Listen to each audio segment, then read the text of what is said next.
Nag-aaway ba kayo ng bestie mo? Tara, gawa tayo ng bagoong beefsteak fried rice. O, ano sabi mo? Ganda ng t-shirt ko. Ninong Ray merch yan.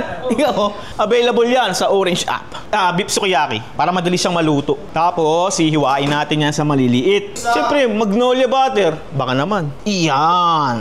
Mag-alagay tayo ng bawang kontra Aswang! aswang. Hiwa tayo ng sibuyas. Dapat pala kayo pa ito ginawa. Sorry, audience. Lagyan natin ng sibuyas.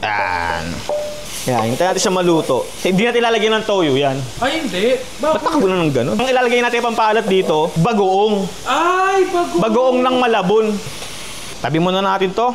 Medyo mahaba-habang gawain to. Maghihiwa at magpipiga ako ng... Dre, halika dito, Dre. Hiwa ka ng kalamansi. Huwag mo sasabihin na ikaw naghiwa, ah. Cut na yun na kanina. Lagay na natin yung kalamansi. Yung bahaw natin, ah. Lagay na natin dyan. Make sure nyo rin na, pang sinangag talaga yung kanin, ah. Pati ako naglalaway sa luto ko, ah. Toasted garlic. Paano masasabing bistik yan? Anong kulang? Oh, ang galing niya! Hilaw na sibuyas! Di kayo nakikinig, eh. Diyan mo masasabing bistik yan. The perfect bitings. Sir, Ay, iba pala! The perfect bite.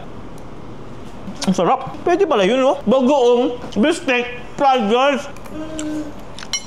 sarap. Diba? Sabi sa'yo, eh. Diba, best yan? Sarap, no? Ba't na ba tayo? Diba? Sabi sa'yo, eh.